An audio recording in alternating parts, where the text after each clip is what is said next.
बिस्मिल्लाहिर्रहमानिर्रहीम। अल्हम्दुलिल्लाह, अस्सलातु अस्सलामु अला रसूलुल्लाह सल्लल्लाहु अलैहि वसल्लम। अस्सलामु अलैकुम व रहमतुल्लाहि व बाराकातुहू। আল্লাহ তাআলার অশেষ মেহেরবানি, যার মেহেরবানি ছাড়া আমরা এক চুল এদিক ওদিক হতে পারি না, তাকাতে পারি না, চলতে পারি না, নড়তে পারি না, নিঃশ্বাস নিতে পারি না, বেঁচে থাকতে পারি না। আল্লাহ তাআলা আমাদের শুধু বেঁচে থাকার তৌফিক দিয়েছেন তাই না, আল্লাহ তাআলা আমাদেরকে সমবেত হওয়ার তৌফিক দিয়েছেন আল্লাহকে ঘিরে, আল্লাহ তাআলাকে ঘিরে কিছু কথা জানার এবং বোঝার জন্য। আল্লাহ তাআলার বড় বড় বড় মেহেরবানি। আমরা সবচেয়ে বড় জ্ঞানের মধ্যে, ইসলামের মধ্যে সবচেয়ে বড় জ্ঞান হলো আল্লাহর সম্বন্ধে জ্ঞান। ইমানের প্রথমে আসে আল্লাহর সম্বন্ধে জ্ঞান, আল্লাহর গুণাবলীর সম্বন্ধে জ্ঞান, আল্লাহর প্রতিজ্ঞার সম্বন্ধে জ্ঞান, আল্লাহর সম্বন্ধে জ্ঞান। তারপরে আসে অন্যান্য কিছু ইমানের উপাদান, আল্লাহ, ফেরেশতা, কিতাব, নবী, তকদির, মৃত্যুর পরে জীবন, আখেরাত। এর মধ্যে সবচেয়ে বড় হলো আল্লাহর সম্বন্ধে জ্ঞান। আল্লাহ সৃষ্টির বৈচিত্র্য সম্বন্ধে আমরা আলোচনা করছি। আজকে হবে 19 নম্বর হালকা। এবং পৃথিবীর সম্বন্ধে, আল্লাহর সৃষ্টির কিছু ছিটে ফোটা আলোচনা। এই ব্যাপক, আপনার আমার সারা জীবন পার হয়ে যাবে প্রত্যেকটা দিন যদি আলোচনা করতে থাকি, তো শেষ হবে না এই একটা গুণাবলীর উপরে, সৃষ্টিকর্তা। তো আমরা শেষের দিকে আলোচনা করছিলাম আহ সূর্যকে ঘিরে। সূর্য, শেষের 2-3টা হালকা। সূর্য, সূর্য, সূর্যোদয়, সূর্য কিছু উপরে উঠার পরে সকাল সম্বন্ধে দৃশ্য বর্ণনা কি করব, এ তো আমাদের ক্ষমতার বাইরে। দৃশ্যের মাধ্যমে যতটুকু আমরা বুঝতে পারি, সূর্যোদয়, সকাল, দিন, আল্লাহর সৃষ্টি দিন, তারপর সূর্য ঢলে যায়, বিকাল হয়, সূর্যাস্ত সম্বন্ধে, এবং আজকে গোধূলির বৈচিত্র্য। গোধূলি যখন সূর্য ডুবে যায়, গোধূলির বৈচিত্র্য পৃথিবীর বিভিন্ন বিন্দু হতে দেখলে আলাদা লাগবে। বিভিন্ন জায়গা থেকে দেখেন একই গোধূলি যদি দেখতে পারেন বিভিন্ন জায়গা থেকে, একটা মানুষের পক্ষে সম্ভব না। একটা মানুষ তো একটা জায়গায় থাকতে পারে, কিন্তু যদি সম্ভব হতো বিভিন্ন জায়গা থেকে যদি দেখতো একই গোধূলি, তো আলাদা লাগবে। এবং যদি একই স্থান থেকে আপনি দেখেন, প্রতিদিন গোধূলি দেখেন, প্রতিদিন আলাদা লাগবে, প্রতিদিন অদ্ভুত লাগবে যদি মেঘ না থাকে একই জায়গা থেকে দেখলে। এবং এখানে আমি আপনাদের সামনে তুলে ধরছি সেই কথাগুলা যেগুলা বলেছিলাম এর আগে, যে আমরা এগুলার মাধ্যমে প্রকৃতিতে প্রকৃতিতে এক অভূতপূর্ব ও মহিয়ান ও মহিমান্বিত ও মর্মস্পর্শী দৃশ্য দেখছি, মর্মস্পর্শী দৃশ্য দেখছি। এখানে এক একটা মুহূর্ত ধরা, কিন্তু এর আগে কি হয়েছে আমরা জানি না, এর পরে কি হয়েছে জানি না, এর ডানে কি, বামে কি, উপরে কি, নিচে কি আমরা জানি না। একটা ফ্রেমের মধ্যে যতটুকু দেখা যায়, এইটার সৌন্দর্য উপলব্ধি করা, বর্ণনা করা আমাদের সাধ্যের বাইরে। এবং একটা মুহূর্ত দেখছি তো, তো যদি আপনি একটা মুহূর্তে সত্যি সত্যি দেখতে থাকেন, তো সেটা তো জীবন্ত হবে, এবং প্রতি মুহূর্তে পরিবর্তন আপনি দেখতে পাবেন, যেটা এই ছবির মধ্যে বোঝা যাচ্ছে না। পরের দিন আপনি একই জায়গায় দেখেন, অন্যরকম লাগবে, অন্যরকম দৃশ্য আল্লাহ তাআলা সৃষ্টি করবেন। তিনি অতি নিপুণ শিল্পী, অতি বৈচিত্র্যময়, পরিবর্তন আছেই তার সৃষ্টির মধ্যে, ক্ষণে ক্ষণে, আবার দিনে দিনে।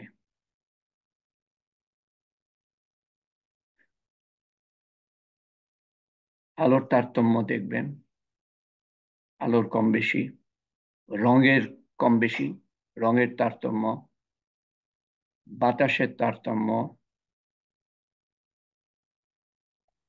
পারিপার্শ্বিকতার তারতম্য হতেই আছে প্রতি মুহূর্তে। কোথাও পাখি উড়ে যাচ্ছে, কোথাও মানুষ হেঁটে যাচ্ছে, কোথাও শব্দ হচ্ছে, এবং বিভিন্ন ধরনের শব্দ।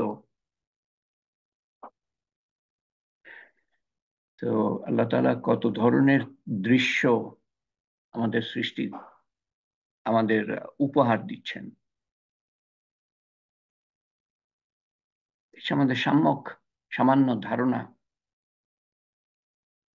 যদি আমরা নিয়ে যেতে পারি, এবং নিয়ে যেতে পারবো, আমাদের মনোযোগের উপর নির্ভর করবে কতটুকু মন আছে এইখানে, এই তালিমের হালকায়, যা বলা হচ্ছে বা দেখানো হচ্ছে।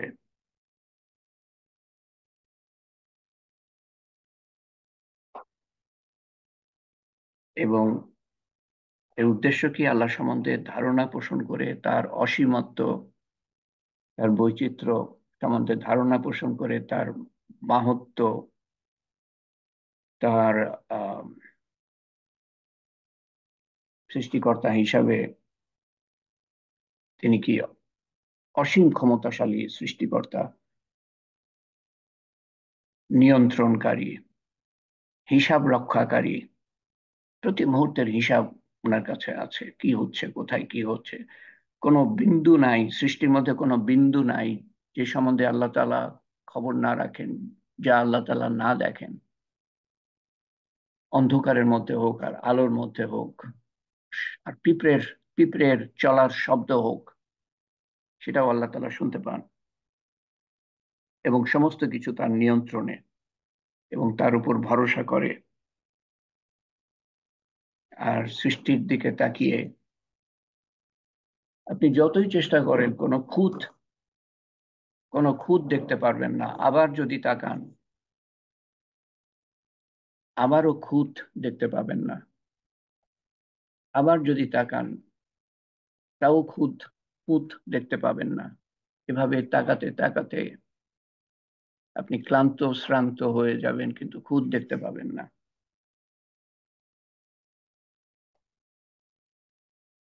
গোধূলি বেলা,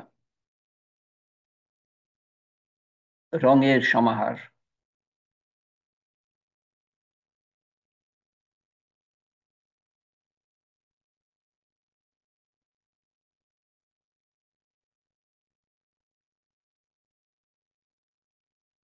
কিভাবে আল্লাহ তাআলা সৃষ্টি করেন?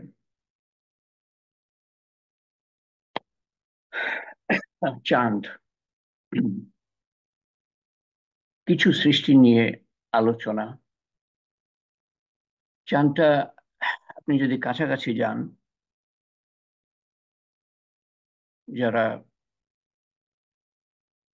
চাঁদের কাছাকাছি গিয়েছে, ছবি পাঠিয়েছে, তো চাঁদটা দেখতে ধূসর, মাটি, বালি, পাথর, মাটি, বালি, পাথর, নিশ্চুপ, নিথর, শুষ্ক, গাছহীন, ঘাসহীন, ছায়াহীন, বাসের অযোগ্য।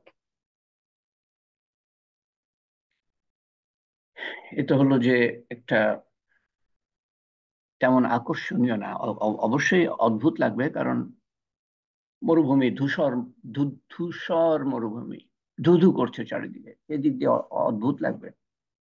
কিন্তু সৌন্দর্য কাছে গেলে তেমন সৌন্দর্য আপনি দেখবেন না যেমন সৌন্দর্য আপনি দূর থেকে দেখতে পান, পৃথিবী থেকে দেখতে পান।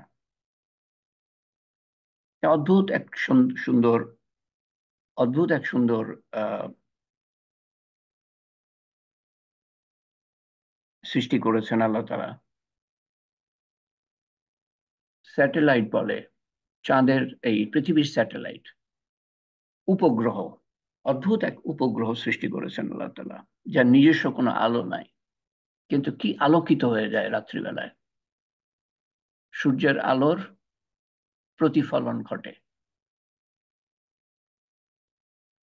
এবং আরেকটা অদ্ভুত দিক হলো যে চাঁদের একটা দিক যেটা আমরা দেখতে পাই সেটাই দেখতে পাই, অপর পিঠটা আমরা দেখতে পাই না, সেখানে সূর্যের আলো পৌঁছায় না। সেই সেই জায়গা যেখানে পিছনটা যা দেখতে পাই না, যেখানে সূর্যের আলো পৌঁছায় না, সেখানটা অত্য- অত্যন্ত ঠান্ডা, শীতল। তো এই চাঁদ এত সুন্দর করেছেন, এবং একই রকম না কিন্তু, প্রত্যেক দিন এই যে আস্তে আস্তে বাড়ছে বাড়ছে বাড়ছে, পূর্ণিমা চাঁদ, তারপর আবার কমছে কমছে কমছে কমছে,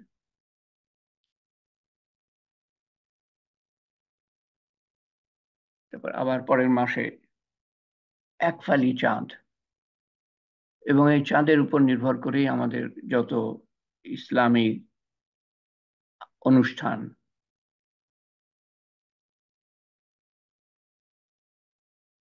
রোজা, ঈদ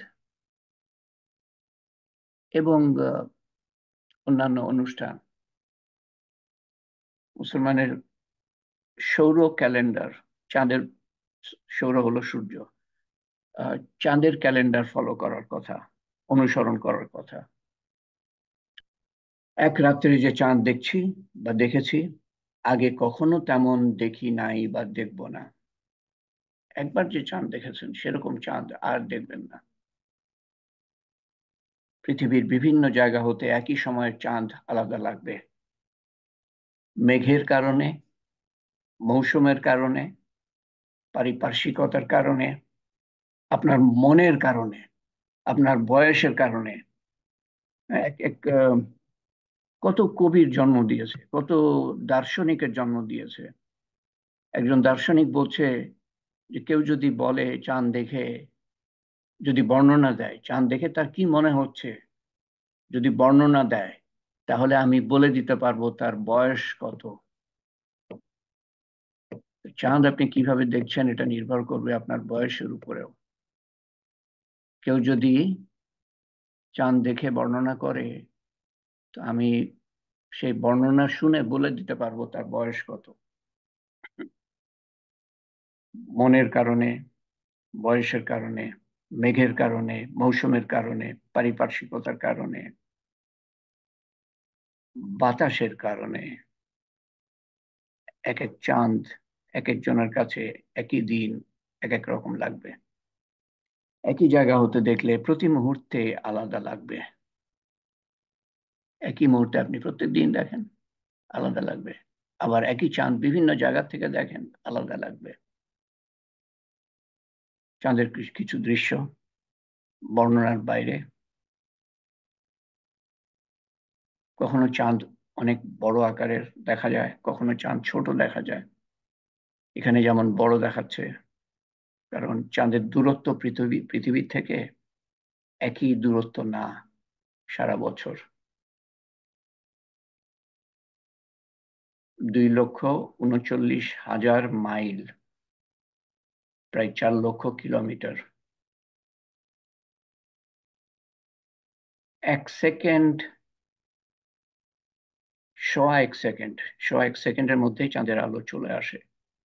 চাঁদের আলো তো না, এটা যে প্রতিফলন, সোয়া 1 সেকেন্ডের মধ্যে। 2,39,000 মাইল। তো এটা সবসময় একই থাকে না, এই দূরত্বটা। এটাও একটা অদ্ভুত দিক।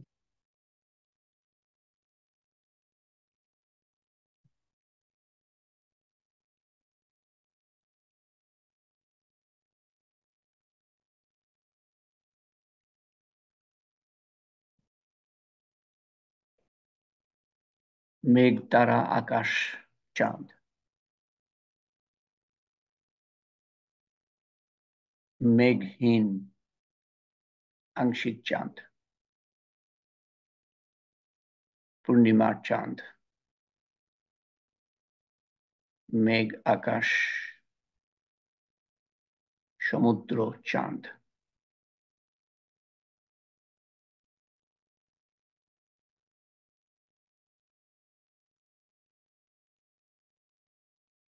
জি, এরকম চাঁদও আছে, মানে চাঁদের দৃশ্য।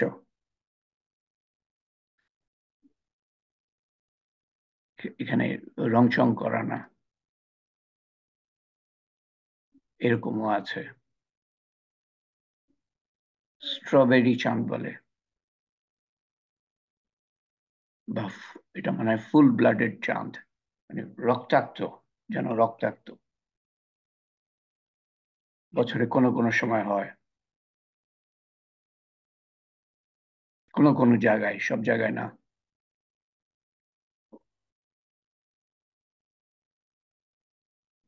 কোন, কত বৈচিত্র্য। এটা প্লেন, প্লেন উড়ে যাচ্ছে, ছোট্ট প্লেন।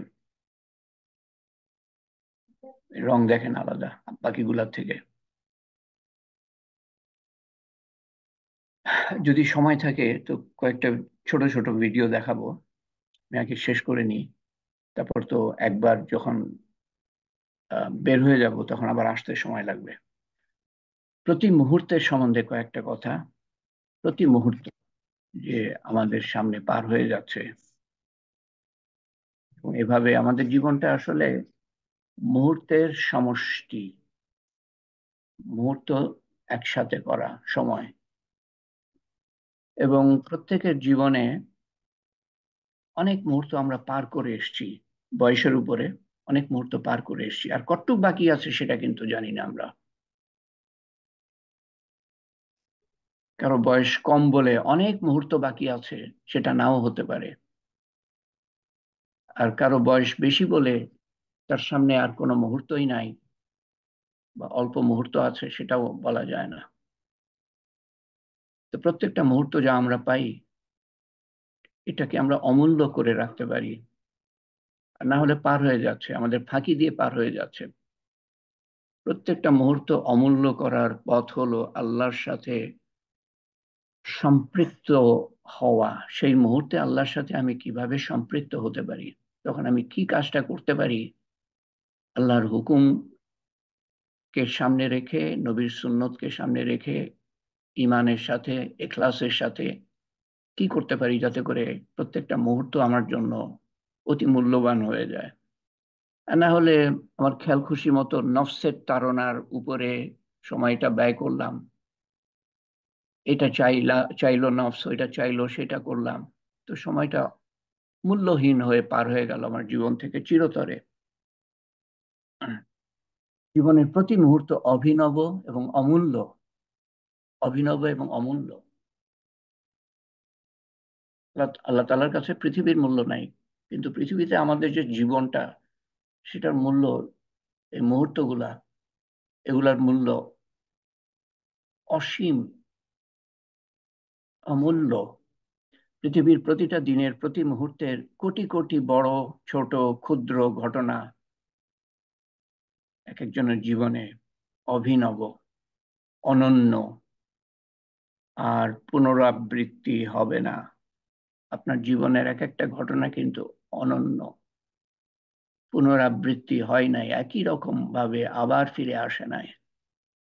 এবং এটা সবার বেলায় একই কথা খাটে। এক একটা জীবন এক এক রকম, কারো জীবন আরেকজনের জীবনের মতো না। এবং পুরাটা জীবন একই রকম না, একঘেয়েমি না। পুরাটা জীবন কষ্ট, এটাও পাওয়া যায় না। পুরাটা জীবন আরামায়েশের, এটাও পাওয়া যায় না। প্রতিটা জীবের জীবন ভিন্ন। আল্লাহ তাআলার সৃষ্টির মধ্যে কোনো নকল নাই, ডুপ্লিকেট নাই, ডুপ্লিকেট নাই। সৃষ্টির বৈচিত্র্য সম্বন্ধে কিছু কথা, সামান্য কিছু কথা। একই ধরনের সবুজ, এই কথাটা বলেছি আগে। একই রকম নীল, একই মাপের বৃষ্টিকণা, একই ধরনের গাছ, একই রকম পাতা, একই রকম সূর্যোদয়, একই রকম সূর্যাস্ত যদি হতো, তাহলে কি হতো? একঘেয়েমি আসতো এই জীবনের প্রতি এবং পৃথিবীর প্রতি। আল্লাহ তাআলা প্রত্যেকটা মুহূর্তে বৈচিত্র্য আনেন। স্রষ্টার সৃষ্টিতে বৈচিত্র্য, আকৃতির দিক দিয়ে, আয়তনের দিক দিয়ে, রঙের দিক দিয়ে, সংখ্যার দিক দিয়ে বেশুমার, হিসাবের বাইরে। এবং আমরা পৃথিবী সম্বন্ধে কথা বলছি, এখানে বেহেশত আসার কথা না। তবুও বৈচিত্র্যের কথা বলতে গিয়ে বেহেশতের সম্বন্ধে একটা কথা মনে পড়লো। বেহেশতের বর্ণনা তো আমি দিতে যাচ্ছি না, এটা আমার পক্ষে দেওয়া সম্ভব না। যদিও কিছু কথা আমরা শুনে থাকি, হাদিস থেকে পেয়ে থাকি সামান্য কিছু। তো একটা কথা যেটা আমার মনের মধ্যে আসলো, সেটাই মনে হয় তুলে ধরার চেষ্টা করেছি। যে বেহেশতের বেলায়ও বৈচিত্র্য, বেহেশতের বেলায় বৈচিত্র্য।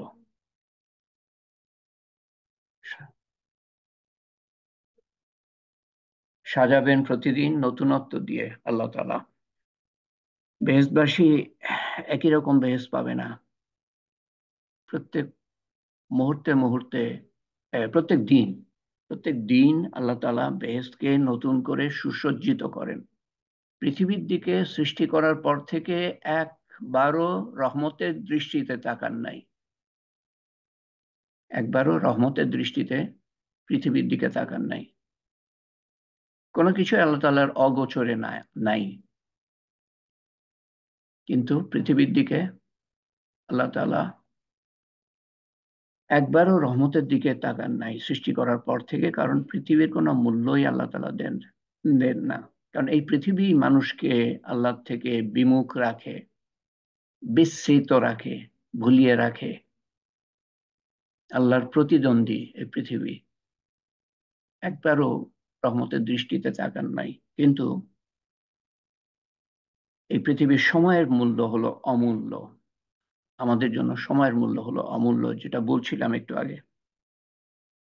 আর বেহেশত সৃষ্টি করার পর থেকে আজ পর্যন্ত এবং কিয়ামত পর্যন্ত শুনেছি আলেমদের কাছ থেকে, প্রতিটা দিন আল্লাহ তাআলা বেহেশতকে আরো 5 গুণ সুন্দর করেন। 5 গুণ, কালকে যা ছিল তার থেকে 5 গুণ, গুণ, 5% না, 5 গুণ সুন্দর করেন। না হলে কি হবে? একঘেয়েমি লাগবে বেহেশতবাসীর। যতই সুন্দর হোক, তাজমহল যতই সুন্দর হোক, কয়বার যেতে পারে মানুষ?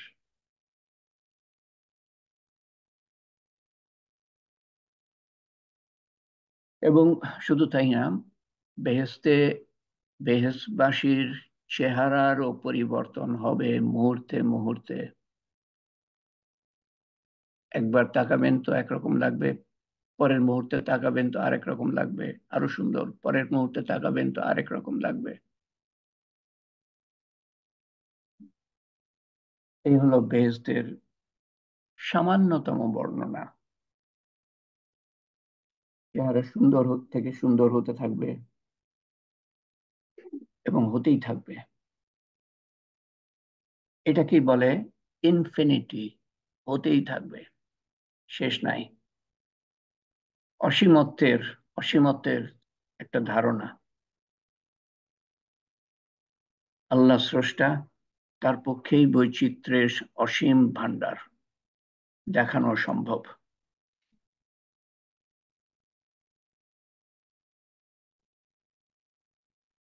এবং সবচেয়ে বৈচিত্র্যময় হলো পৃথিবী, বেহেশতে সবচেয়ে বৈচিত্র্যময় আনন্দ মানুষ পাবে আল্লাহ তাআলার দর্শনে। আল্লাহ তাআলার দর্শনে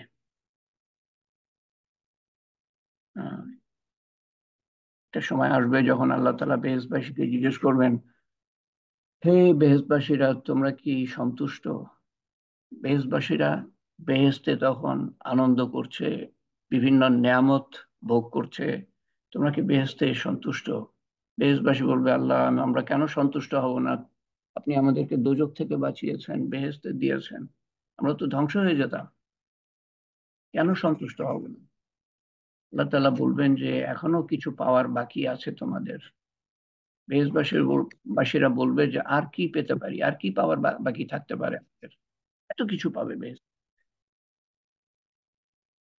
আল্লাহ তাআলা তখন তাকে তাকে দর্শন করার জন্য, অসীমকে দর্শন করার জন্য একটা ব্যবস্থা করে দিবেন। যেমন চাঁদকে আমরা দেখি না পূর্ণিমার রাতে, এভাবে হাদিসে আছে, সেরকম একটা ব্যবস্থা করে দিবেন আল্লাহ তাআলা, যে অসীমকে আমরা দেখতে পাই। এবং মানুষ দেখতেই থাকবে, দেখতেই থাকবে, দেখতেই থাকবে, দেখতেই থাকবে। এক সময় আল্লাহ তাআলা বলবেন যে হে বান্দা, আর কতক্ষণ দেখবা? তখন বান্দা বলবে, আল্লাহ, মাত্র তো দেখতে শুরু করেছি। আল্লাহ তাআলা বলবেন, এত লক্ষ বছর, এই কত লক্ষ, কত লক্ষ, এটা আমি ভুলে ভুলে গিয়েছি, পড়েছিলাম কোথাও। এত লক্ষ বছর ধরে আমাকে দেখছো, আর বলো যে কতক্ষণ, মাত্র শুরু করেছি। এত লক্ষ বছর ধরে দেখছো, লক্ষ লক্ষ বছর দেখার পর একেবারে কোনো হোশ নাই। বেহেশতের সমস্ত নাজ নিয়ামত ভুলে গিয়েছে, তখন কোনো হোশ নাই, মাত্র দেখতে শুরু করেছি। এমন আনন্দময় হবে এটা। আনন্দময় কিসের দিক দিয়ে? চোখের জন্য, সারা শরীরের জন্য আনন্দময়। বেহেশতের নাজ নিয়ামত ভুলে যাবে। আল্লাহ তাআলা বলবেন যে বেহেশতবাসীরা তোমাদের জন্য অপেক্ষা করছে, তো আজকে যাও, আমাদের মোলাকাত, সাক্ষাৎ হতে থাকবে, আমাদের সাক্ষাৎ হতে থাকবে।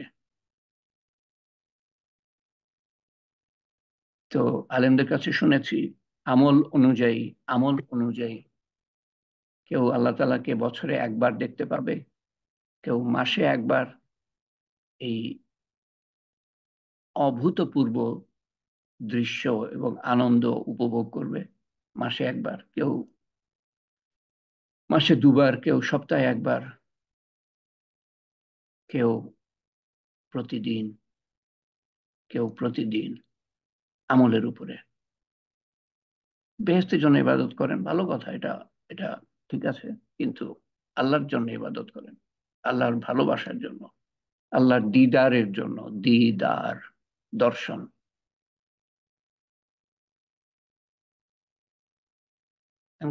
কত ভাগ্যবান হবে তারা, যারা প্রতিদিন দেখতে পাবে আল্লাহ তাআলাকে, দর্শন করতে পারবে সমস্ত নিয়ামত থেকে উপরে। আর কি বলবো, জন্তু জানোয়ারের সংখ্যার সম্বন্ধে আর কি বলবো, আজকে আজকে না, আজকে আর আগাতে ইচ্ছা করছে না। এত মানে আল্লাহ সম্বন্ধে বলার পরে জন্তু জানোয়ারের সংখ্যা, এটা সামনের বার আরেকবার, আরেকবার করে শেষ করি। আরেকবার করে শেষ হবে না আসলে। আরেকটা জিনিস আমি চিন্তা করছিলাম আপনাদের সামনে তুলে ধরবো, আর মনটা চাচ্ছে তুলে ধরতে, সেটা হলো আম, এই যে দেখেন, 10 জন কালকের তুলনায় 10টা কানেকশন কম।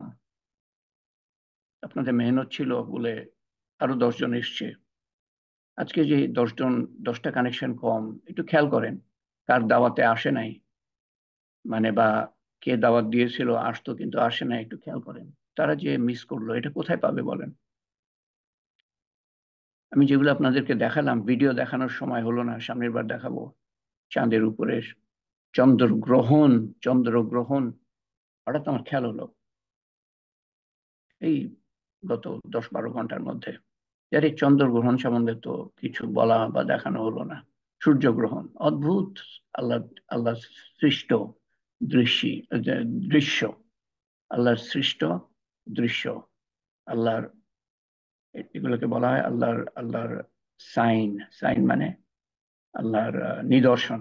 নিদর্শন অটোমেটিক্যালি এগুলো হতে পারে না, এত নিখুঁত, এত নিখুঁত এই সূর্যগ্রহণ এবং চন্দ্রগ্রহণ। পৃথিবীর অবস্থান, চাঁদের অবস্থান, সূর্যের অবস্থান, এই তিনটে মিলে যে কি অদ্ভুত দৃশ্যের তৈরি হয়। চন্দ্রগ্রহণ, যেটার মধ্যে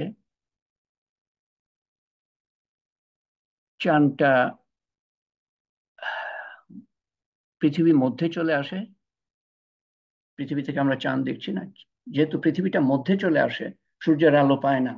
সেই জিনিসটা আমরা দেখতে পাই যে সূর্যের আলো পাচ্ছে না, আস্তে আস্তে আস্তে আস্তে পুরো চাঁদটা ঢেকে গেল, চাঁদ আর দেখাই যায় না। পৃথিবীটা মধ্যে চলে আসে চাঁদ এবং সূর্যের।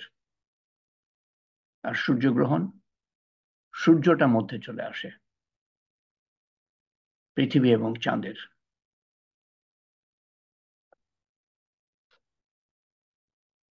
তো এটা এটা সামনের বার দেখাই। আর এই যে জন্তু জানোয়ার সম্বন্ধে আর একটা কথা কি ছিল, এরপরে হয়তো আমার মনে হয় একটা হালকা নিয়ে কিছু অদ্ভুত আমার হঠাৎ খেয়াল হলো, যেগুলো হয়তো আর কোনোদিন বলা হবে না, হয়তো সেখানে আবার আসতে পারবো কিনা, এত জিনিস আছে না সামনে। যে এই পাখির সম্বন্ধে আমরা কিছু কথা বলেছি, আগেও বলেছি, এই এই এই সিরিজের মধ্যেও বলেছি পাখির সম্বন্ধে, এবং কিছু ছবি তো দেখিয়েছি মনে হয় আমার যতদূর খেয়াল পড়ে। তো পাখির সম্বন্ধে কিছু ঘটনা, মানে পাখির জীবন সম্বন্ধে সামান্য কিছু, কয়েকটা, যা আমি হয়তো 40 বছর আগে পড়েছিলাম, এখনো আমার মনে আছে, এবং ঠিক সেইভাবেই মনে আছে। কারণ আমি আরো বলেছি মধ্যে মধ্যে কোথাও কোথাও, কিন্তু এই এই হালকায় মনে হয় কোনোদিন সে কথাগুলো আসে নাই। এখন যেগুলো আপনাদের দেখালাম, এটা প্রাথমিকভাবে শুরু করেছিলাম 3.5 বছর আগে মনে হয়, কিন্তু কোনোদিন দেখানো হয়নি। তারপরে যে পরে যে কত আমি সময় দিয়েছি, এই গত 19টা হালকা কুড়ি মধ্যে কত সময় দিয়েছি এগুলা, এই ফটোগুলা যোগ করা, একটা ফটো ছিল না, একটা ভিডিও তখন আমি ঠিক করি নাই। এক একটা ভিডিও, এই যে সূর্যগ্রহণ চন্দ্রগ্রহণ, এই ভিডিওগুলা আমার কাল রাত্রে, গত রাত্রে আপনাদের ভোরবেলায়, এগুলো ঠিক করতে গিয়ে যে কত সময় লেগেছে, কতগুলো আমি দেখে তারপর ঠিক করেছি না এটা দেখানো যেতে পারে, এটা দেখানো যেতে পারে, বহুত সময় সাপেক্ষ। এবং এই যে ফটো, এক একটা ফটো, হাজার হাজার ফটো আছে, কোনটা আমি দেখাবো, বহুত সময় লাগে কপি করা, পেস্ট করা, তারপরে জায়গা মানে সাইজ মতো করা, বহুত সময় লাগে। তো এই যে 10 জন, এখন তো 69-এ চলে গিয়েছে, একটু আগে 65-এ ছিল। তো এই যারা মিস করলেন, আর কোথায় পাবেন বলেন? এগুলা আমার মনের মাধুরী দিয়ে তৈরি করা, আপনাদের দেখানো। এই কথাটা আমার মনের মধ্যে আসছিল যে যেই সময় আমি দিয়েছি, আর যে অদ্ভুত দৃশ্য আমরা দেখেছি, এটা কারো মনের মাধুরী দিয়ে না হলে, আল্লাহ তাআলাই ঢেলে দিয়েছেন, মনের মাধুরী দিয়ে না হলে এরকম হয় না। কোথায় দেখতে পাবে এগুলো বলেন, একত্রিত ভাবে এই বিভিন্ন দৃশ্য সম্বন্ধে? যার কপালে আছে রিজিক, এগুলা হলো রিজিক, এলেমও একটা রিজিক। কিন্তু আমরা ওই খাওয়া পড়ার পিছনে এবং দুনিয়ার পিছনে এমন ব্যস্ত থাকি যে সময় হয় না। সময় কি জন্য হয় না? যারা আসছে দাওয়াত পাওয়ার পরে আসছে না, কি জন্য সময় হয় না? তারা ব্যস্ত। কি নিয়ে ব্যস্ত?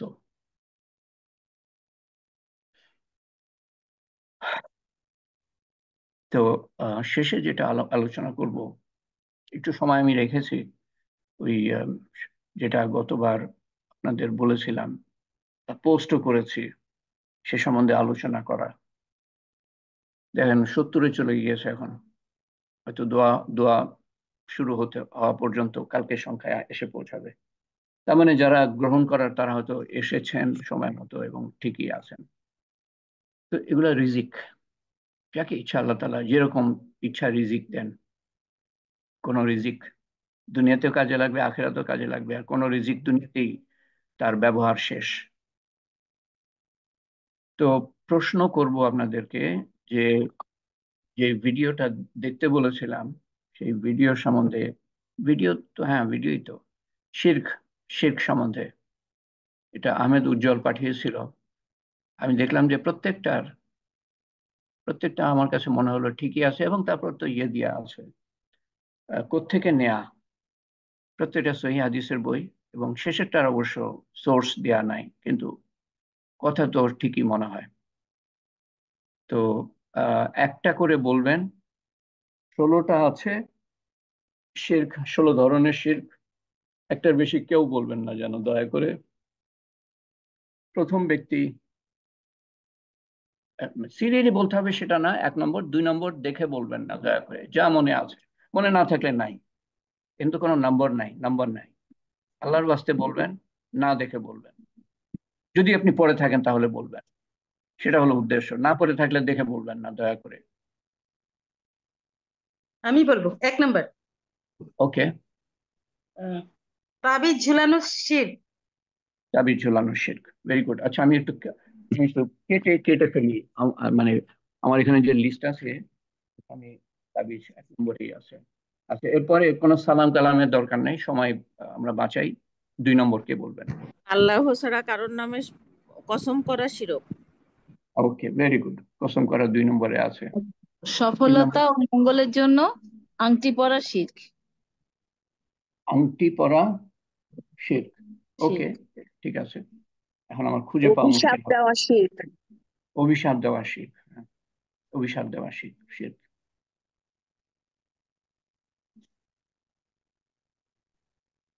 তারপরে আংটি পরা পেয়েছি, অভিশাপ দেওয়া শিরক, বদদোয়া, মিথ্যা বদদোয়া। অপবাদ দেওয়া। হ্যাঁ, কি? মিথ্যা অপবাদ দেওয়া। মিথ্যা অপবাদ দেয়া, এটা কি মিথ্যা অপবাদ দেয়া, এটা কি শিরকে পর্যায়ে পড়ে? মিথ্যা অপবাদ দিলাম, এটা তো গুনার কাজ, বড় গুনার কাজ। হ্যাঁ, মিথ্যা অপবাদ হলে জড় ওটা কি? বস্তুকে সম্মান দেখানো। হ্যাঁ, জড় বস্তুকে সম্মান দেখানো, রাইট, ওটা শিরক। কুসংস্কার মান্য করা শিরক। যে কোনো কুসংস্কার মান্য করা শিরক। ভালো লক্ষণ, খারাপ লক্ষণ, আর কি? যাত্রা পথে পিছন থেকে কেউ ডাকলে বা পিছন ফিরে তাকালে আর কোনো অমঙ্গল হবে মনে করাটা শিরক। আহ পিছন দিকে তাকালে, হ্যাঁ ঠিক আছে, বা বা পিছু ফিরে, বা কেউ পিছন থেকে ডাক দিলে সেটাকে অমঙ্গল মনে করা হলো শিরক। ওকে, তারপরে পায়ে হোঁচট খেয়ে থেমে যাওয়া শিরক। হোঁচট খেলা, হোঁচট খেলা বা পেঁচা ডাকলে, হোঁচট খেলে অমঙ্গল হবে, বা পেঁচা ডাকলে অমঙ্গল হবে, শিরক। তোর কপালে কষ্ট আছে, তো ভবিষ্যৎ অন্ধকার, এ ধরনের হ্যাঁ, গায়েবী কথা বলা শিরক। হুম হুম। পায়রা কবুতর উড়িয়ে শান্তি কামনা করা শিরক। ওকে, এটা কি আমার মনে হয় আবার বললো পারভিন আক্তার নাকি? মাজারে মান্যত করা কি মাজারে যাওয়া এগুলাও ছিল। ওকে ওকে, ভেরি গুড। যারা বলেছেন তারা বলবেন না, অন্যদের সুযোগ দেন, এটাও কিন্তু একরাম, এর বদলে আপনি সওয়াব পাবেন। কিন্তু আমি বললাম না, অন্যকে আমি সুযোগ দিলাম, আমি বলার পরে বললাম না, অন্যকে সুযোগ দিলাম, এটাকে বলে একরাম, অন্যকে সম্মান করা।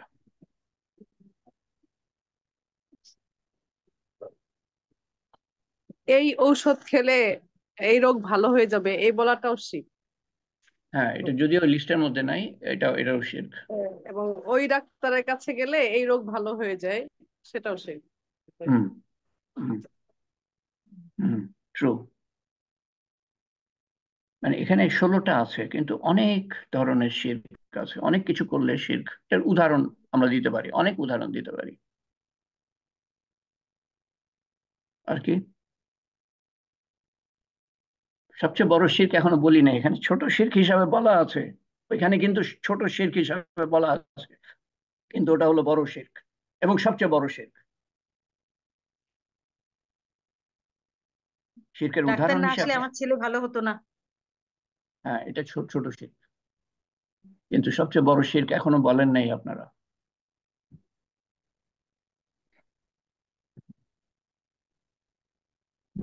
আল্লাহর সাথে কাউকে শরীক করা।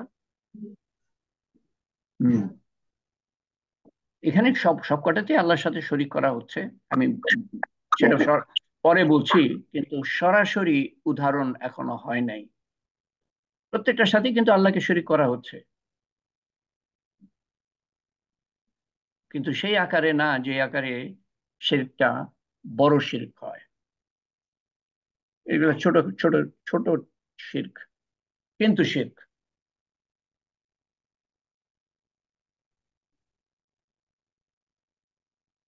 এটা কেন এখনো বলতে পারছেন না আপনারা? মূর্তি পূজাকারী। মূর্তি পূজাকারী শিরক। পীর লোক দেখানো দর্শা বা ইবাদত লোক করা শিরক। দেখানো। দুজন একসাথে বললো, কারোটাই শুনতে পাই নাই, আবার একে একে বলেন। লোক দেখানো ইবাদত করা শিরক। লোক দেখানো ইবাদত করা শিরক, ইয়েস, এটা আসে নাই এখনো। লোক দেখানো ইবাদত করা, তারপরে আর কি? মাজার পূজা করা শিরক। মাজার পূজা করা বলা আছে, এটাই আসলে এটাই এটাই এটাই কিভাবে বলা আছে যে, মানে এটা সোজা কথা এভাবে বলতে পারি যে আল্লাহ ছাড়া আর কারো সামনে সেজদা করা হলো শিরক। সেটা মাজারের সামনে হোক, সেটা পীরের সামনে হোক, মানুষের সামনে হোক, আল্লাহ ছাড়া আর কারো সামনে সেজদা করা হলো সবচেয়ে বড় শিরক। সবচেয়ে বড় শিরক। ওটাকেই আরেকজন আপনাদের মধ্যে একজন বলেছেন আল্লাহর সাথে কাউকে শরীক করা, আসলে সবকটাই আল্লাহর সাথে শরীক করা। তো আর যদি থাকে বলবেন। আমি যা এ পর্যন্ত পেয়েছি এবং যারা, আরেকটা হ্যাঁ কি, দিলরুবা যে সুলতান তো বারবার বলছে, বারবার বলছে, কথাটা তো শুনছেন দিলরুবা সুলতান। হ্যাঁ, কি আচ্ছা, আমি বললা তুমি? অসুস্থ, আমি অসুস্থ না হয়ে যদি আমি বলি যে আমি অসুস্থ, এটাও কি এটা শিরক হবে? এটা তো মিথ্যা, এটা তো শিরিক না। তুমি কার সাথে আল্লাহকে শরীক করছো? কিন্তু কারোর সাথে আল্লাহকে শরীক করছো না। আল্লাহর নাম নিয়ে যদি বলি যে আল্লাহ, আমি আল্লাহর কিরে সত্যি আমি অসুস্থ, অথচ আমি সুস্থ এটা আছি। এখানে তুমি আল্লাহর সাথে কাউকে শরীক করছো না। তো জিনিসটা বুঝতে হবে যে আসলে শিরক মানেটা কি, তাহলে অনেক উদাহরণ খুঁজে বার করতে পারবা। কিন্তু আল্লাহর সাথে কাকে তুমি শরীক করছো? আর আল্লাহর কসম আমি অসুস্থ, আল্লাহর সাথে কাকে তুমি শিরক করছো? তুমি একটা মিথ্যা বলছো আল্লাহর কসম দিয়ে, বড় গোনা হচ্ছে, কিন্তু কাউকে তো শরীক করছো না। আল্লাহর সাথে শরীক করা, মিথ্যা বলা তো আল্লাহর সাথে শরীক করা হলো না, বড় গোনা। তো আমি যা যা পেয়েছি এ পর্যন্ত, যারা পড়ার সময় পান নাই, সুযোগ পান নাই, তাদের জন্য আবার যাতে আপনাদের মনে বসে, যা যা পেয়েছি তা হলো যে তাবিজ লাগানো। তাবিজ আমার কোনো মঙ্গল করতে পারে, আল্লাহর নাম ছাড়া অন্য কারো নামে কসম করা, আল্লাহর সাথে শরীক করা হলো। আহ, লক্ষণ, ভালো লক্ষণ খারাপ লক্ষণ এ বিশ্বাস করা, আল্লাহর সাথে শরীক করা হলো। খারাপ বা ভালো আল্লাহই দিতে পারেন। কোনো কিছু ঘটলো বলে আমার ভালো হবে, বা কোনো কিছু ঘটলো বলে আমার খারাপ হবে, এটা মনে করা আল্লাহর সাথে শরীক করা হলো। সেজদা করা অবশ্যই শিরক, অন্য কারো নামে মানত করা অবশ্যই শিরক, পিছু ডাকা, বা আমাকে একটু পিছু ডাকলো আমার অমঙ্গল হবে, আমার আমার আহ, আমি পিছনের দিকে তাকালাম যাত্রার সময়, অমঙ্গল হবে। তো আহ, আল্লাহর সাথে শিরক শিরক করা হলো। মঙ্গল বা অমঙ্গল কেবলমাত্র আল্লাহ তালাই দিতে পারেন। আমার পিছনে তাকানো বা পিছন থেকে ডাকা, এটার উপরে মঙ্গল অমঙ্গল নির্ভর করে না। বিপদে মা বা বাবা বলা, বিপদে আল্লাহর নাম নিই আমি, ইন্না লিল্লাহি ওয়া ইন্না ইলাইহি রাজিউন। আর না হলে আমি যদি বাবা মার নাম নিই, ওরে বাবা ওরে মা ইত্যাদি, আহ বা বিপদে অন্য কারো সাহায্য চাই, এগুলা শিরক। তোর ভবিষ্যৎ অন্ধকার, অভিশাপ দেয়া, কপাল মন্দ, অভিশাপ দেয়া, আল্লাহ জানেন ভবিষ্যৎ সম্বন্ধে। এটা এখানে আল্লাহর সাথে শরীক করা হলো। আমি জানি ভবিষ্যৎ, তোর ভবিষ্যৎ মন্দ, এটা শিরক। আল্লাহ ছাড়া কেউ জানে না। হ্যাঁ, হোঁচট খেলে অমঙ্গল হবে, পেঁচা ডাকলে অমঙ্গল হবে, শিরক। বিপদ হতে উদ্ধারের জন্য পিতলের বালা, শামুক, মালা, সুতা ঝুলানো, শিরক। যে এগুলা বাঁচাতে পারে আমাকে, এগুলার ক্ষমতা আছে বাঁচানোর বিপদ থেকে, শিরক। একমাত্র আল্লাহর ক্ষমতা। বেচা কেনা করে, আমি যদি বেচা কেনা করি, আহ, কেউ সকালে এসে বাকি চাইলো, আমি বললাম যে না, আমার এখনো নগদ বিক্রি হয় নাই, এখন যদি তোমাকে বাকি দিই আমার অমঙ্গল হবে, সকালে বা সন্ধ্যায় আমার নগদ বেচা কেনা হয় নাই, আমি বাকি দিতে পারবো না, অমঙ্গল হবে, শিরক। এ ধরনের কথা বলে মানুষ। সফলতার জন্য আংটি পরা, তারপরে জড় বস্তুকে সম্মান করা, মূর্তিকে সম্মান করা, যেমন লোক দেখানো ইবাদত, শিরক। কেউ গায়েব সম্বন্ধে জানে, শিরক। পায়রা বা কবুতর উড়িয়ে শান্তি কামনা করা, শিরক। তো এগুলো শিরক কি জন্য বলেন তো? আল্লাহর সাথে শরীক করা হচ্ছে, তার অর্থটা কি? তাহলে আমি বুঝতে পারবো যে শিরক মানে কি, তাহলে আমি বেঁচে থাকতে পারবো। কারণ অনেক ধরন আছে শিরকের, অনেক ধরন। তো আমাকে তো বুঝতে হবে যে কিরকম কি হলে পরে এটা শিরক হয়, কি জন্য এগুলাকে শিরক বলা হচ্ছে। আল্লাহর সাথে শরীক করছি, তো তা মানে কিভাবে শরীক করছি? আল্লাহ ছাড়া আমরা অন্য কিছুর উপরে ভরসা করছি, তার মানে।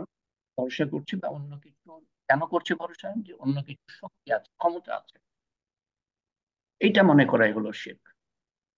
আল্লাহ ছাড়া অন্য কিছু মঙ্গল দিতে পারেন বা অমঙ্গল দিতে পারে, আল্লাহ ছাড়া কোনো ক্ষমতা নাই। লা ইলাহা ইল্লাল্লাহর অর্থ হলো যে আল্লাহ থেকে হয়, সৃষ্টির থেকে হয় না। লা, নাই কোনো ক্ষমতা। লা ইলাহা, নাই কোনো ক্ষমতা। ইল্লাল্লাহ, আল্লাহ ছাড়া। লা ইলাহা অর্থ আমরা বুঝি না, আসলে বলি কিন্তু অর্থ বুঝি না। লা ইলাহা মানে নাই কোনো ক্ষমতা, নাই কোনো প্রতিপালক, নাই কোনো রক্ষাকারী, নাই কোনো বিপদ দানকারী, নাই নাই কোনো কোনো সাহায্যকারী, নাই কোনো কি রক্ষক, আল্লাহ রব। ছাড়া। নাই কোনো প্রতিপালক, আল্লাহ ছাড়া। নাই কোনো মৃত্যুদাতা, আল্লাহ ছাড়া। নাই কোনো জীবন দানকারী, আল্লাহ ছাড়া। এক কথা হলো যে নাই কোনো শক্তি, আল্লাহ ছাড়া। লা ইলাহা, নাই কোনো শক্তি, ইল্লাল্লাহ, আল্লাহ ছাড়া। লা ইলাহা, নাই কোনো রক্ষক, ইল্লাল্লাহ, আল্লাহ ছাড়া। লা ইলাহা, নাই কোনো প্রতিপালক, রব, ইল্লাল্লাহ, আল্লাহ ছাড়া। তো আসসালাম। একনিষ্ঠ কথা শেষ করি দয়া করে। একনিষ্ঠ আল্লাহর উপরে ভরসা, বিশ্বাস, আস্থা, আল্লাহকে সমস্ত কিছুর, সমস্ত ক্ষমতার উৎস মনে করা, এটা হলো কলেমার উদ্দেশ্য। এবং যে কথাগুলো আমরা, যে উদাহরণগুলো দিলাম, সেটা হলো তার পরিপন্থী, তার বিরুদ্ধে যায়, সেজন্য সেগুলা শিরক। হ্যাঁ, মিনু কিছু বলছিলাম। জি, আসসালামু আলাইকুম। ওই বলছিলাম সালাম আল্লাহ টালাম তাআলা, বাদ দিয়ে আল্লাহ তাআলার straight কথা। নাম ছাড়া আমরা অন্য কোনো কিছুর নামে পশু জবাই দেওয়া। হুম, হুম, রাইট। এখানে তো পরিষ্কার আল্লাহর সাথে শরীক করা হচ্ছে। আল্লাহ বলছেন যে আমার নামে, তার নামে জবাই করতে হবে। তো এখানেই শেষ করি আমরা। আমার মনে হয় যে যদি বুঝতে পারেন যে শিরক মানে কি, এবং কলেমার অর্থ যদি বুঝতে পারেন, তাহলে বুঝতে পারবেন যে শিরক মানে কি। তো আমরা দোয়ার পর্যায়ে চলে যাব। আল্লাহ তাআলা কবুল করেন, আমাদেরকে কবুল করেন, এবং আমাদের মনের আশা আকাঙ্ক্ষা পুরা করেন, যা আমাদের মঙ্গলজনক হবে পৃথিবীতে, এবং যা মঙ্গলজনক হবে না, সেই দোয়া যদি আমরা করি, সেটার বদলা যেন আল্লাহ তাআলা আখিরাতে দেন। কারণ যা আমাদের জন্য অমঙ্গলজনক সেটা আমি চাইলাম, আল্লাহ দিয়ে দিলেন, তো অমঙ্গলই হবে। সেজন্য আমি বলে থাকি যে যেটা আমাদের জন্য মঙ্গলজনক হবে আমরা চাই, কিন্তু তুমি সেটা দিও না, তাহলে আখেরাতে দিও। এবং আমাদের বিপদ আপদ দূর করে দেন, এবং আমাদের অসুখ বিসুখ দূর করে দেন, এবং আমাদের আত্মীয় স্বজনের বিপদ আপদ, অসুখ বিসুখ, সন্তান সন্ততি, সমস্ত দেশবাসী, সমস্ত উম্মতের বিপদ আপদ দূর করে দেন আল্লাহ তাআলা। সার্বিকভাবে দোয়া করি। এবং যারা অসুস্থ আছেন তাদের, এই যে দেখেন মোহাম্মদ নজরুল ইসলামের নাম বলতাম, আজকে নাই, সে মাটির তলায়। এই আরিফিন আহমেদের নাম বলতাম, আজকে নাই, সে মাটির তলায়। আরো কার কার নাম বলতাম, আজকে নাই তারা, তাদের জন্য দোয়া করতাম আমরা। ওয়াহিদা বানু, তারপরে মনোয়ারা সুলতানা, আজকে নাই তারা। আপনি আমি আজকে আছি, কালকে বা পরশু বা তরশু বা একদিন থাকবো না। এই কথাটা আমরা মনে রাখি না, এবং এই কথাটা মনে করবে না যারা তালিমের হালকায় নাই, কারণ তারা স্মরণ পাচ্ছে না, এই কথার স্মরণ তাদের মনের মধ্যে হচ্ছে না, কেউ স্মরণ করাচ্ছে না। আমি আছি, বেঁচে বেঁচে থাকবো, অন্যরা মারা গেছে, যাক না, আমি আছি, আমি থাকবো। এই একটা ভ্রান্ত ধারণার মধ্যে শয়তান আমাদের ফেলে দেয় এবং দুনিয়ার মধ্যে আকর্ষিত করে রাখে। দুনিয়ার মধ্যে আমরা নিমজ্জিত হয়ে যাই। দোয়া করি সালেহা বেগমের জন্য, যার চিকিৎসা চলছে, ছবি আপার জন্য যার চিকিৎসা চলছে, এক আপার চিকিৎসা শুরু হবে, সবাই ক্যান্সার পেশেন্ট,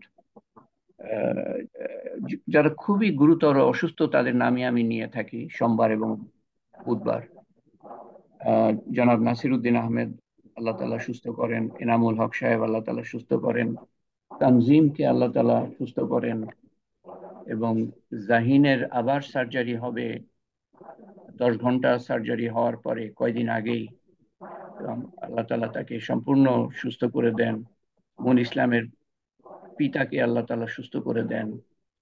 এবং আরিফ বিন আসিফ এর অসুস্থতা আল্লাহ তাআলা দূর করে দেন, 5 বছর বয়স ছেলেটা। আলমকে আল্লাহ তাআলা সুস্থ করে দেন, স্ট্রোক পেশেন্ট, প্যারালিসিস পেশেন্ট। তৌহিদের সার্জারি হয়েছে মনে হয়, আমি জানি না কি অবস্থা, আল্লাহ তাআলা তাকে সুস্থ করে দেন। এবং মেজর জেনারেল সাইদ এবং তার পরিবারকে আল্লাহ তাআলা হেফাজত করেন এবং বিপদ আপদ থেকে দূরে রাখেন তার অসীম ক্ষমতার বলে। তাইতানজির ভুইয়াকে আল্লাহ তাআলা তার বিপদ থেকে দূরে রাখেন অসীম ক্ষমতার বলে। শরীফুদ্দিন পিকুকে আল্লাহ তাআলা তার সমস্যার সমাধান করে দেন। আল্লাহুম্মা আমিন। আল্লাহুম্মা সাল্লি আলা সাইয়্যিদিনা মুহাম্মদ জাযাল্লাহু আন্না মুহাম্মাদান সাল্লাল্লাহু আলাইহি সাল্লাম মা হুয়া আহলুহু।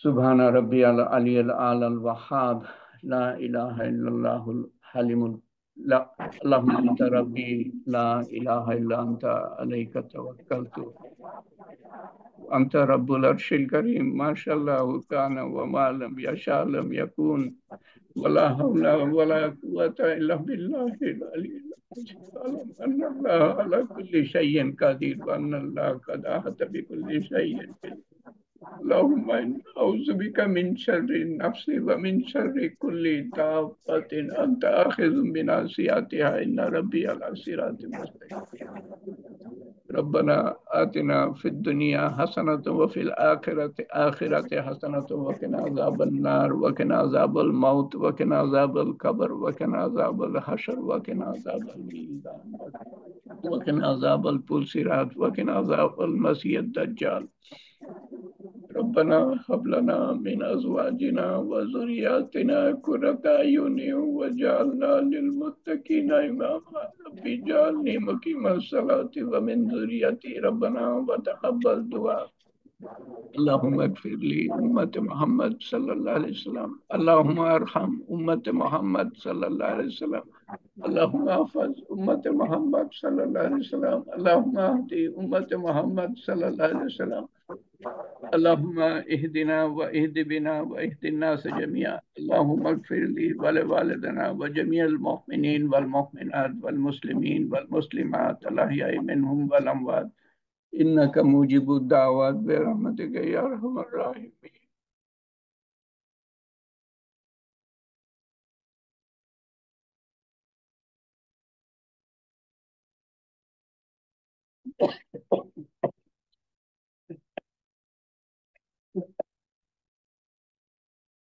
برحمتك يا أرحم الراحمين. يا ذو الجلال والإكرام ألف لام ميم لا إله إلا هو الحي القيوم لا إله إلا أنت سبحانك إنا كنا من الظالمين وإلهكم إله واحد لا إله إلا هو الرحمن الرحيم يا فاطر السماوات والأرض أنت ولي في الدنيا والآخرة.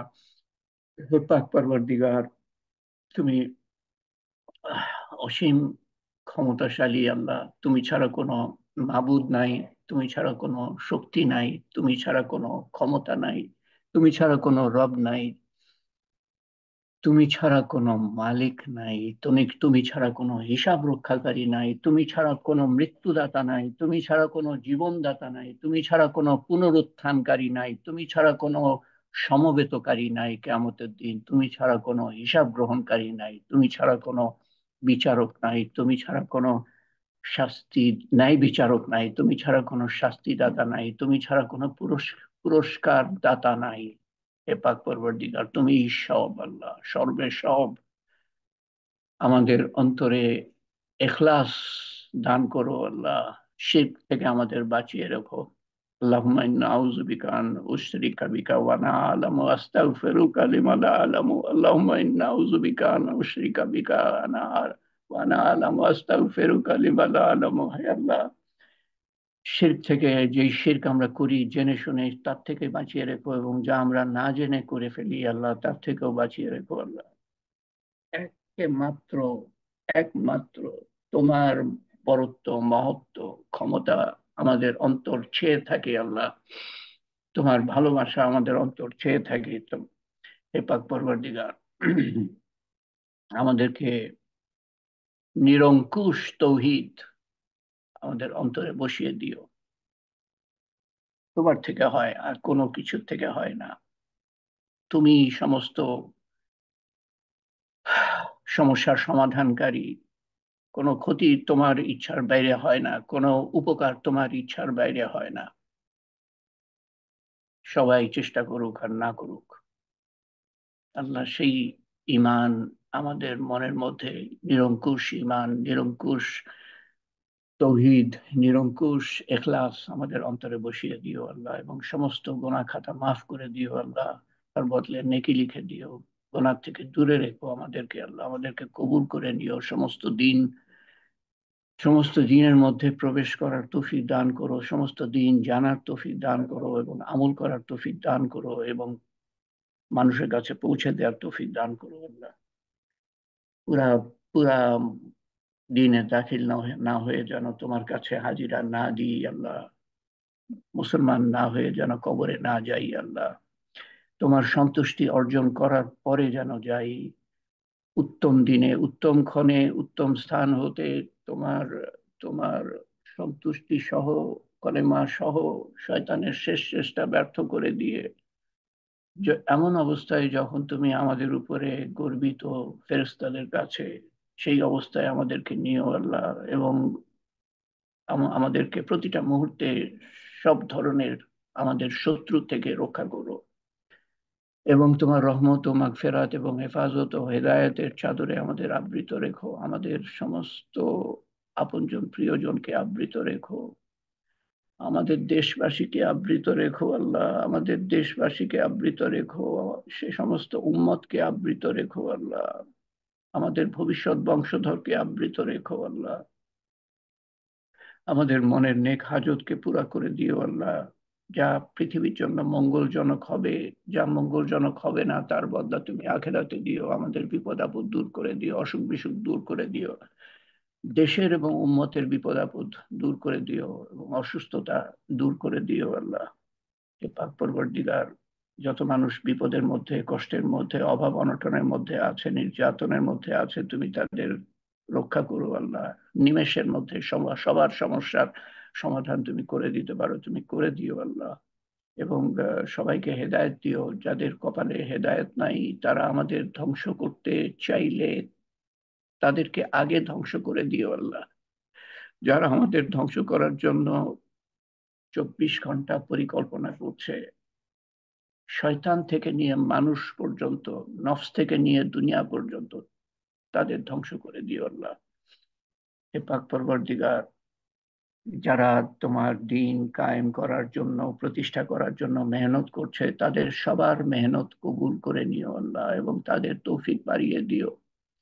এবং আমাদের এই ছোট্ট প্রয়াস তুমি কবুল করে নিও, আমাদেরকেও তৌফিক বাড়িয়ে দিও, এবং আমাদের মেহনত কিয়ামত পর্যন্ত জারি রেখো। হে পাক পরবর্তীগার, তোমার শান মতো চাওয়া হয় নাই, তোমার শান মতো দান করো। তোমার শান মতো হেফাজত চাওয়া হয় নাই, তোমার শান মতো হেফাজত করো আল্লাহ। হে পাক পরবর্তীগার, তোমার হাবিব সাল্লাল্লাহু আলাইহি সাল্লাম যা কিছু চেয়েছিলেন আমরাও তাই চাই। তিনি যার থেকে পানা চেয়েছিলেন আমরাও তার থেকে পানা চাই। হে পাক পরবর্তীগার, আমরা যা কিছু আমল করেছি ব্যক্তিগতভাবে এবং সমষ্টিগতভাবে, সমস্ত কিছুর ভুল ভ্রান্তি সংশোধন করে তুমি তৌফিক দিয়েছো আল্লাহ, এবং তুমি হাত উঠাবার তৌফিক দিয়েছো। তুমি সমস্ত কিছু কবুল করে নিও, এবং আমাদের হাত খালি ফিরিও না আল্লাহ। এবং সমস্ত কিছুর সওয়াব, আমাদের মিলিত আমলের সওয়াব রাসূল করিম সাল্লাল্লাহু আলাইহি সাল্লামের রূহ মুবারকের কাছে পৌঁছে দিও, এবং আমাদের আপনজন, প্রিয়জন, নিকটজনের কাছে পৌঁছে দিও। আমাদের পিতামাতা থেকে নিয়ে সবচেয়ে দূরের আত্মীয়, আমাদের পিতামাতা থেকে নিয়ে সমস্ত মুসলমান এর কাছে পৌঁছে দিও আল্লাহ। তাদের কবরের আযাব মাফ করে দিও, কবরকে প্রশস্ত করে দিও, কবরকে নূর দিয়ে পরিপূর্ণ করে দিও, কবরকে জান্নাতুল ফেরদৌসের বাগান বানিয়ে দিও, কবরকে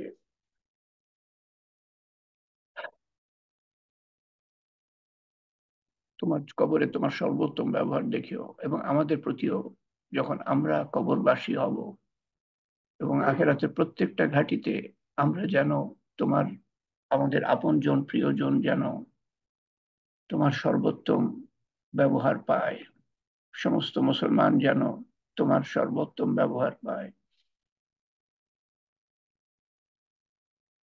কিয়ামতের দিন দাঁড়িপাল্লা যখন বসানো হবে,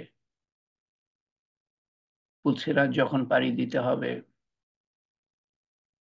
দোজখ পেরিয়ে বেহেশতের পালা যখন আসবে, জান্নাতুল ফেরদৌসে দাখিল করো আমাদেরকে আল্লাহ। তোমার আতিথেয়তা চাই, তোমার হাবিবের সান্নিধ্য চাই। হে পাক পরবর্তীগার, তুমি আমাদের কবুল করে নিও। ইয়া কাজিউল হাজাত, ইয়া রাফিউদ দারাজাত, ইয়া হালালাল মুশকিলাত, ইয়া মুজিবুদ দাওয়াত, বিরহমাতিকা নাস্তাগীস, ইয়া আউয়ালাল আউয়ালিন, ইয়া আখিরাল আখিরিন, ইয়া আকরামাল আকরামিন, ইয়া আরহামার রাহিমিন, ইয়া রাহিমাল মাসাকিন, ইয়া যিল কুওয়াতিল মাতিন। আমাদের মধ্যে যারা ভগ্ন হৃদয়, যাদের মনের মধ্যে গ্লানি, দুঃখ, দুশ্চিন্তা, বিপদ, অসুখ বিসুখ, তুমি উত্তম কার্যনির্বাহকারী আল্লাহ।